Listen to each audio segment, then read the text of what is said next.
This program is designed to provide general information with regards to the subject matters covered. This information is given with the understanding that neither the hosts, guests, sponsors, or station are engaged in rendering any specific and personal, medical, financial, legal, counseling, professional service, or any advice. You should seek the services of competent professionals before applying or trying any suggested ideas. The information contained in this podcast is intended for informational purposes only and is not a substitute for individual professional legal advice. The podcast information was carefully compiled from vetted sources and references. However, Rose Resources outreach to safeguard the elderly cannot guarantee that you will not fall victim to a scam. Let's talk about scams. It's the must-listen show for anyone who wants to protect themselves and their loved ones from scams. Every Tuesday at 8 a.m. Pacific Time on K4HD Radio, Joyce Petrowski, founder of Rose, and her guests will provide valuable insights and practical tips on how to recognize and protect yourself from scams. And now, here is your host, Joyce Petrowski. Welcome back, everybody. Happy New Year. Hard to believe it's 2026. I was just thinking back earlier when I remember 26 years ago when it flipped over to from 1999 to the year 2000, and everybody was worried that like the ATMs weren't going to work, and that the dates wouldn't transfer over and all of that stuff. So it's hard to believe now it's 2026. So you can find more information about what we do on our website at roseadvocacy.org. You can find more resources. You'll find all the links to our social media channels. We're on Facebook, Instagram, LinkedIn, and YouTube. And you can find all of our past episodes on YouTube under the live section. And scroll down to the bottom of the homepage and you'll find where you can sign up for our newsletters. We do an emailed newsletter and we do a mailed newsletter. The mailed newsletter comes out once a month at the beginning of the month. You guys should have probably already received yours for January. Our emailed newsletter, we do a bigger one at the beginning of the month. This month is going to be delayed a little bit because I'm changing the design on it. So it took a little bit longer to do that.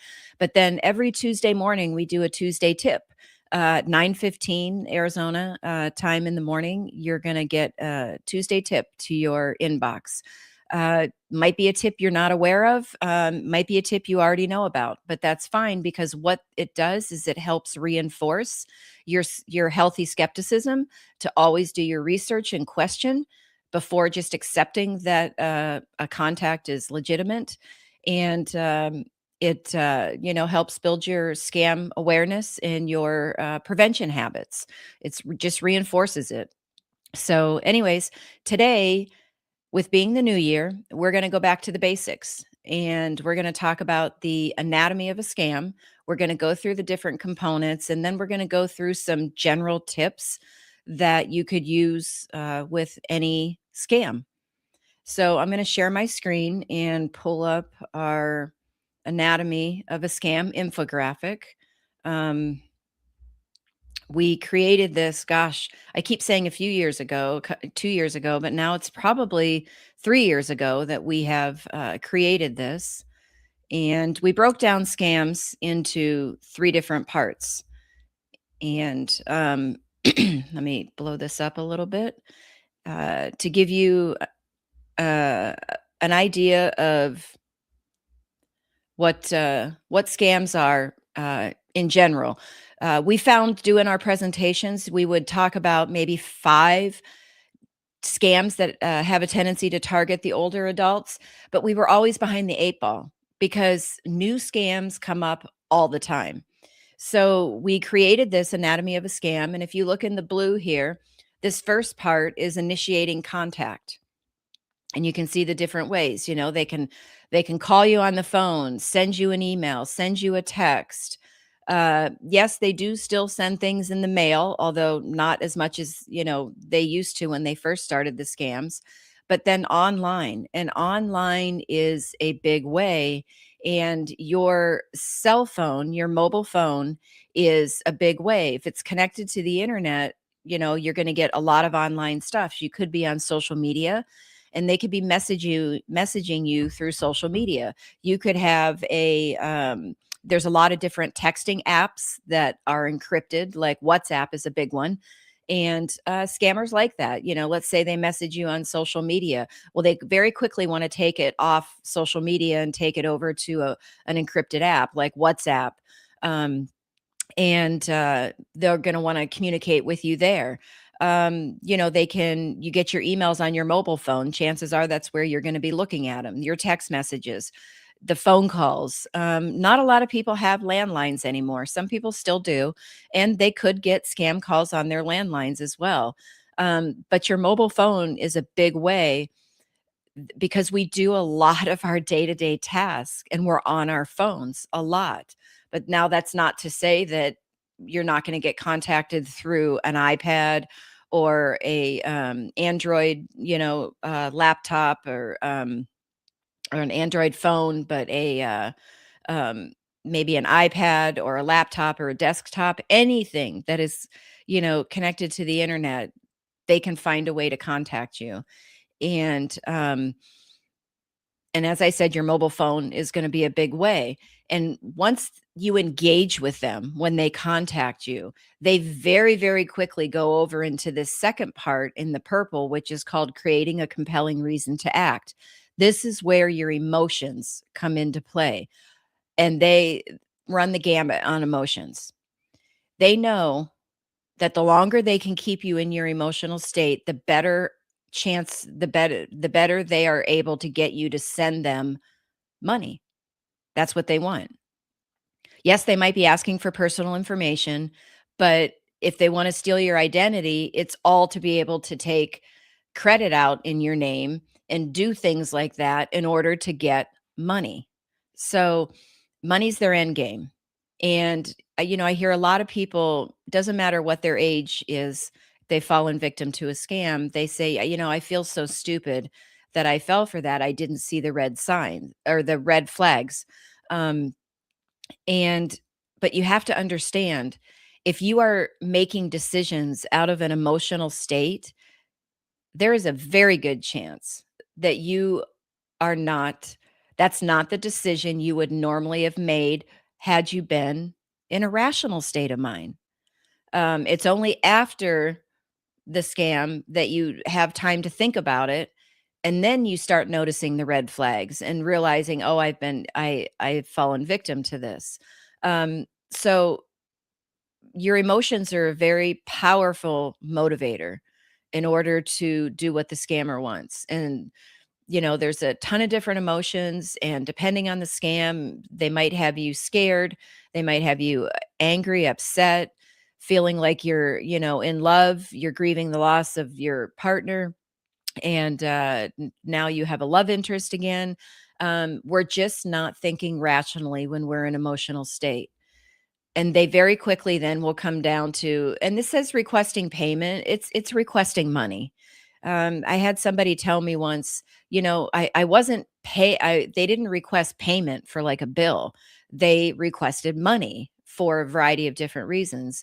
Um, they like wire transfers. If you've ever done a wire transfer through your bank, you will get notified before it goes through, as you're going through and setting it up. Are you sure you want to do this? Once you send this money, it's gone. Is anybody forcing you to do this? So there's prompts there that you have to go in. And if you have multi-factor authentication set up, which you should on all of your financial accounts, it's going to come in and you're probably going to have to get a different code as you're going through that transfer process. Depends on the bank. I know depending on the dollar amount, I've had to put a code in part of the way through the process of transferring money. They also like the Venmo, the Zelles, the PayPal, those peer-to-peer payment apps. Zelles are connected to your bank account. They're run right through your bank. And you want to make sure you have all the security measures enabled if you're using Zelle, because it is attached to a bank account. We're not saying don't ever use it. You have to make the decision.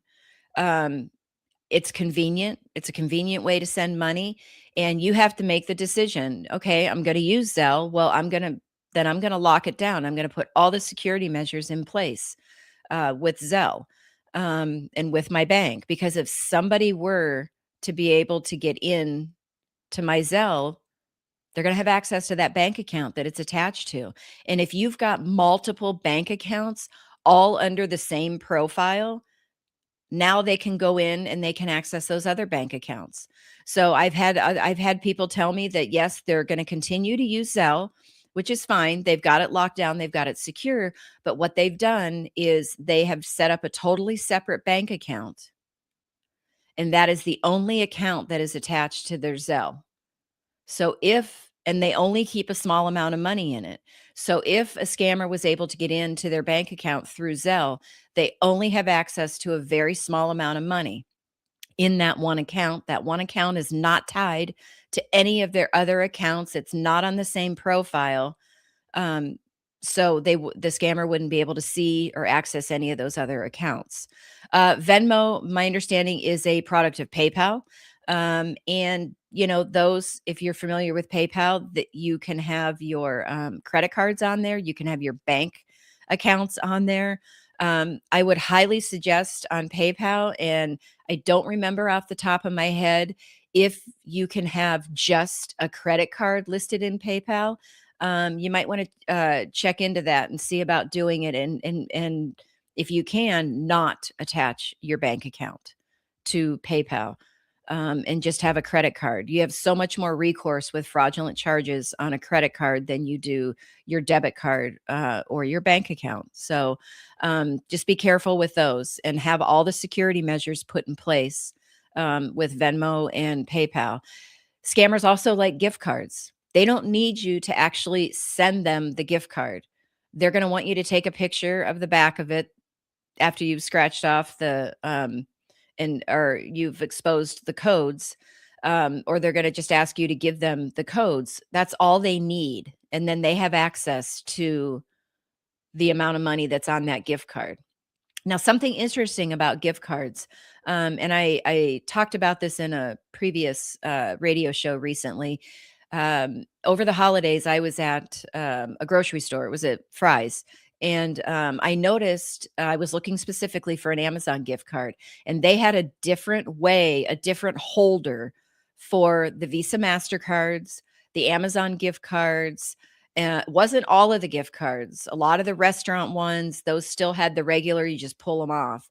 But this one for Amazon and for the Visa MasterCards, you actually had to pull down, and the little cardboard covering that is around the hook where the gift card goes in, you have to pull it down, and it breaks that cardboard at the top there. So if you're going in and you're buying gift cards and you want to buy one and you happen to see one just laying there, if it's that cardboard is ripped at the top, don't, because that means somebody has pulled it off and you don't know what they've done. You don't know if they've scanned it and they're just waiting for someone to activate it.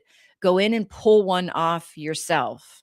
So you know that no one has taken that off and done anything with it. Hopefully we're going to see that on all of the gift cards, that they're going to have those types of holders, over the coming months. That would be fantastic. It'd also be fantastic if these stores that sell gift cards would have them back behind customer service. They keep all the cigarettes back there, and all that. So have the gift cards back there. And yes, it's going to take a little bit more time because you've got to go to customer service and ask them for the gift card and then activate it. But it's going to be more of a deterrent for somebody to come in and try and scan information off those gift cards. Cryptocurrency, that's a big one. Scammers love cryptocurrency. I don't know if you guys have seen the cryptocurrency ATM machines that are out there. I looked it up recently, and I want to say it said there was like just over maybe 700 of them in the state of Arizona. There were thousands of them throughout the United States. There's a few states that didn't have any, but the majority of the states had, at least one cryptocurrency ATM machine, but Arizona has a lot of them. And scammers know exactly where they're at. You can just look it up online and it'll, tell you where these cryptocurrency ATM machines are at. And once the scammer might have you go to your bank and they're anticipating the questions the bank teller is going to ask, and so they have all the answers. They're on the phone with you, and they're gonna prompt you before you go in, but they're gonna listen for those questions and they're gonna tell you what to say. They have the answers to those questions and they've thought about them, and you get the money and they're going to direct you to a cryptocurrency ATM, and you put their account number in that they give you, and feed the machine with the cash, and it's gone. It's in their crypto wallet and they're going to convert it to cash, and they're going to take it. So there was, not sure if you realized, there was a new law put into effect in Arizona regarding the cryptocurrency kiosk machines. Um, it went into effect at the end of September. You can look it up. Just search new cryptocurrency kiosk law in Arizona, and you'll find information on it. There are specific things that need to have been done. And if you meet those requirements, there is a possibility that you could get a refund of the money that you lost in the scam. There's also daily limits that new users of these machines can, max amount they can put in. And I believe it's after 10 days from your first use of the machine, you then become a reoccurring customer and those daily limits go up. But the machine is going to, when you're done, it spits out a receipt. Keep that receipt, because if in 30 days that you've found that that was a scam and you follow and you meet all of the requirements, one of which is you need to report it to law enforcement and or the attorney general. And I believe you also need to report it to the owner of the machine, the owner operator of the machine. But you're going to get a report from law enforcement or the attorney general wherever you report it. Your receipt is your proof that you put a certain amount of money into that machine. And the receipt is supposed to have the account number of where you're sending the money. And so then your report that you get from the attorney general or law enforcement is your proof that you were scammed. But you have to meet all the requirements. It's within 30 days, and then you could get a refund. I'm hoping in the next couple months we're going to be able to have a guest on the show that actually has successfully gotten a refund from being a victim of a scam using these cryptocurrency ATM machines. So we can go into more detail on that. Urgency here is in the middle. The majority of the scams, it's urgent from the contact down to getting the money. Now, there are a few scams, and there could be different ones in the future as well, that they don't request money from the get-go, like the romance scam or a pig butchering scam. They're trying to establish a relationship, especially with the romance scam. They want to get you into that absolute trust. Once they feel they have you there, then the requests start coming for money, and it's urgent that they need the money and they get the money. The time it takes for you to be in that absolute trust with them varies. It could take a day, it could take a week, a month.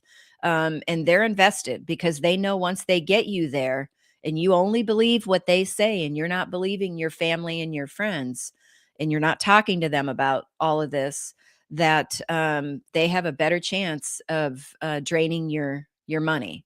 So that's the anatomy of a scam. We go over this in our presentations.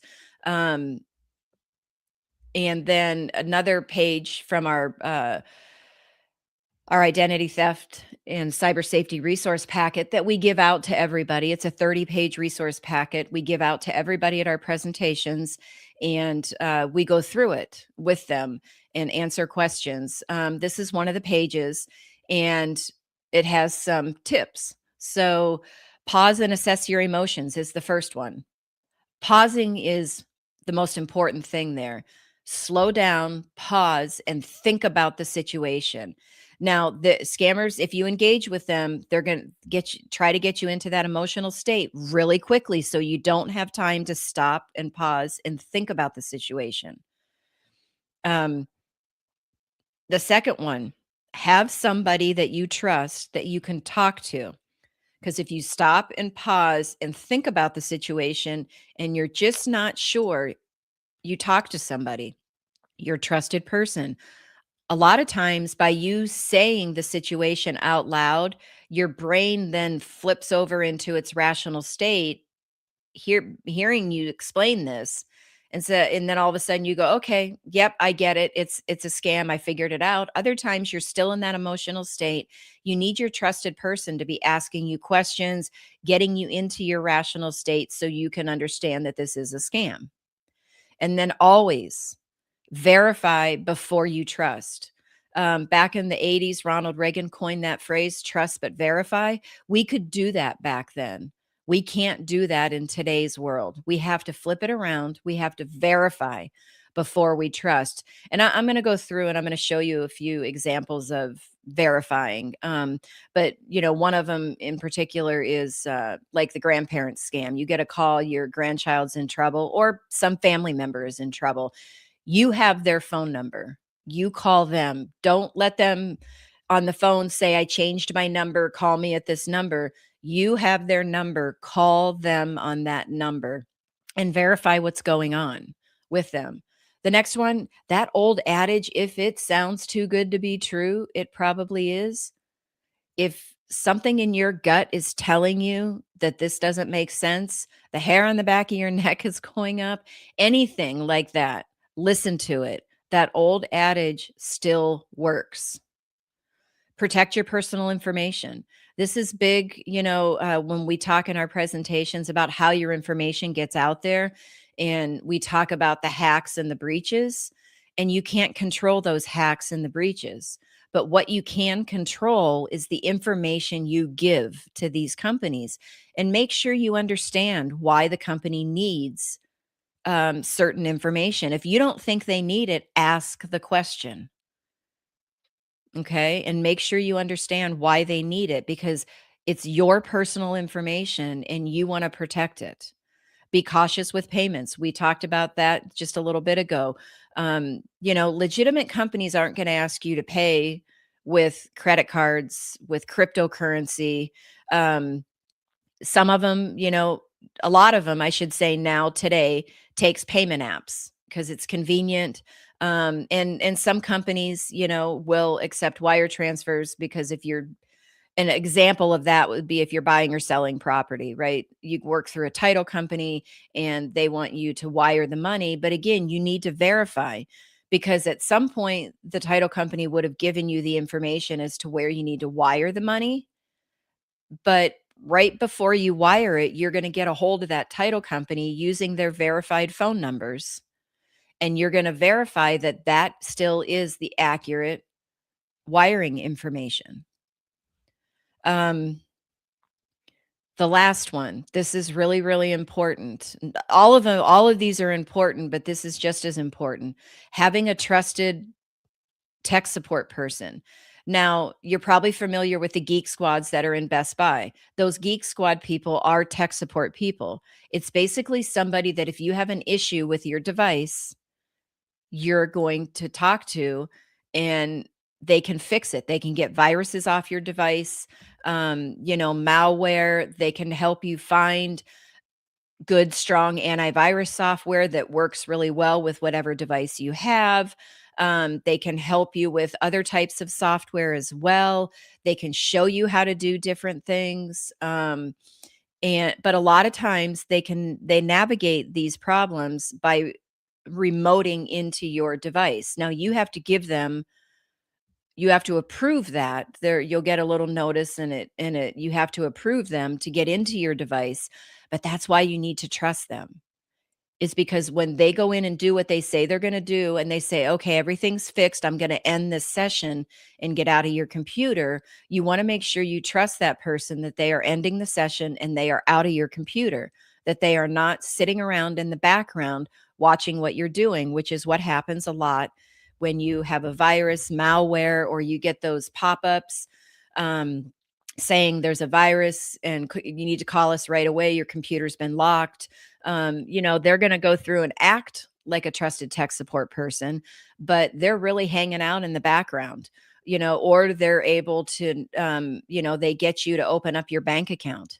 And I've talked to people that have said, I was putting $500 in there, and all of a sudden these extra zeros showed up and I wasn't pressing the zero.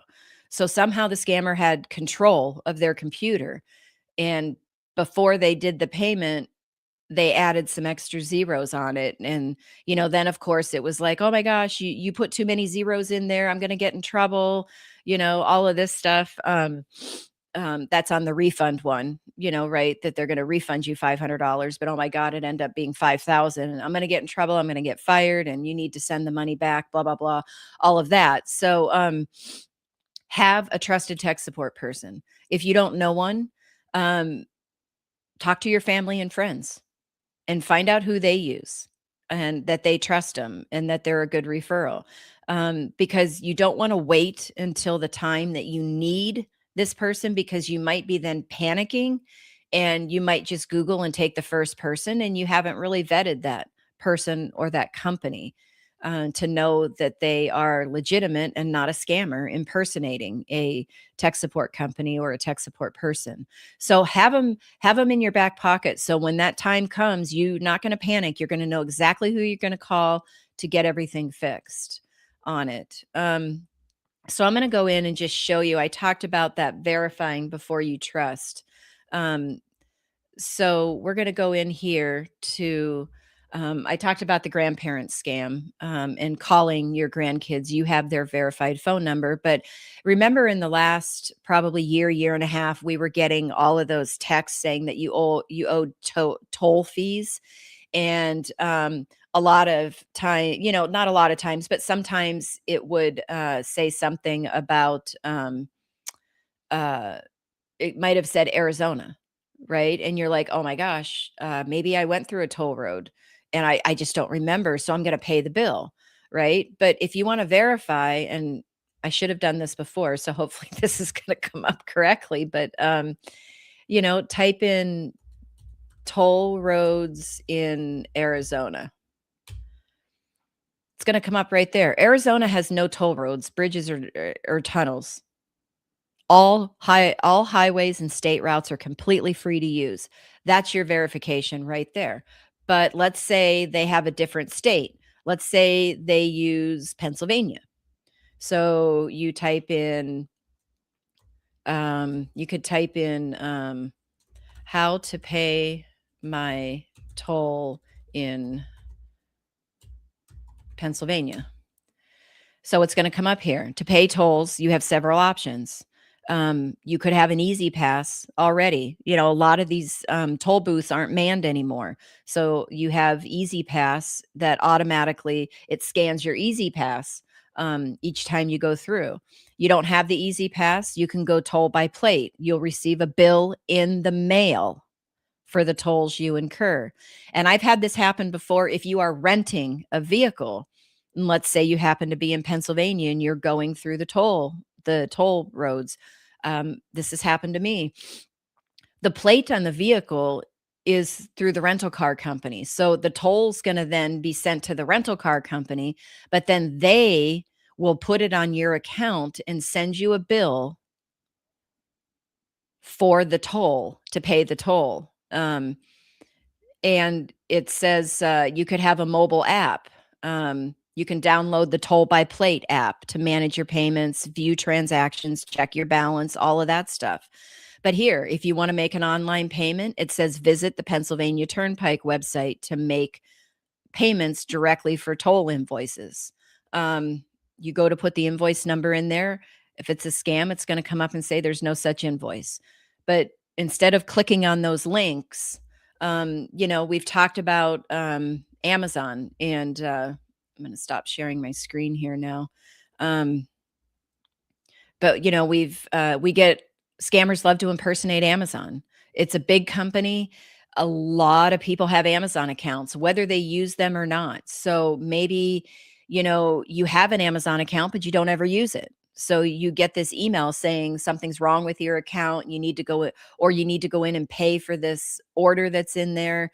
so it can be processed. But you're like, I don't use my Amazon account, so this has to be a scam.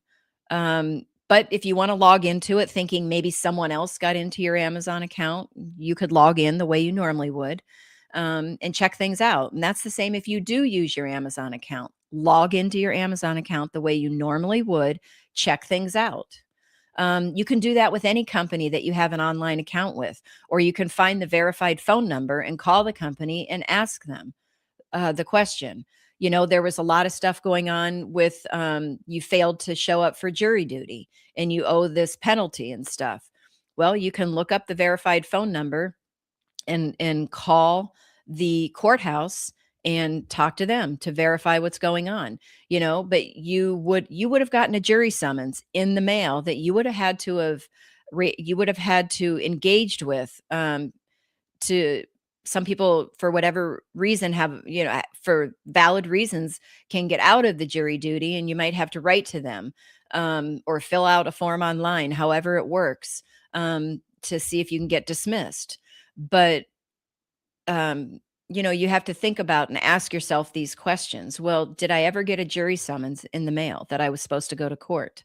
You think you might have, and you've forgotten it. You know, again, call the courthouse in that district with the verified phone number, not a phone number that's on any communication you just got. Find the verified phone number and call them and ask them the question. You know, the jury duty thing, the courthouses are going to let you explain why you missed jury duty before they're going to just give you a penalty for it. Because, you know, what happens if you got in an accident and you couldn't get there, or you were sick and you were in the hospital, right? There's valid reasons why you might have missed jury duty. So always stop, ask yourself the questions, think about it, give yourself 24 hours. You know, I heard this phrase a long time ago, sleep on it, right? Sleep on it and think about it the next day. Now, the scammers are going to want to keep contacting you and all of this stuff. I talked to a lady yesterday, and hopefully she's going to be on as a guest soon. But, you know, she had actually engaged with a scammer, and it was during the conversation, something just didn't feel right, didn't sit right with her. And so she got off the phone with them. But she had arranged and said, you know, call me back. I have a dentist appointment. Call me back at this time. And sure enough, they called, but she didn't answer the phone again. She knew it was a scam. But you don't even have to go through all that. Just hang up on them. Don't worry about it. Just hang up on them. Don't worry about being nice to them. But somewhere in that, she was able to figure out that this just didn't feel right, didn't sit right with her. And so she avoided falling victim to that scam. You need to listen to your gut and what it's telling you. So that's all I have for today. The next 5 weeks, I believe, you're going to see Brian Watson. He's going to be back on here doing the show. He's going to have some great information for you. But in the meantime, don't forget to click subscribe to our YouTube channel. We are up over 50 subscribers now. We're trying to get to that over 100 subscribers. So subscribe to our YouTube channel. You're going to get notified ahead of time of what these shows are going to be about. You can find all of our past episodes on there. And you can get on our website at roseadvocacy.org and find all of our social media channels, and go down to the bottom of the homepage and you can sign up for our emailed newsletter and or our mailed newsletter. Lots of valuable information, but it's a reminder about your scam prevention habits. So the next time you are contacted, you're going to be more apt to stop and pause and think about the situation first. Happy New Year, everyone, and take care. And I will see you mid-February. Thanks. Well, that's all the knowledge for this episode. Tune in every Tuesday at 8 a.m. Pacific Time on K4HD Radio at k4hd.com as Joyce explores a variety of knowledge so you have the power to make scam protection your healthy habit. And until then, feel free to reach out to Joyce and let's talk about scams.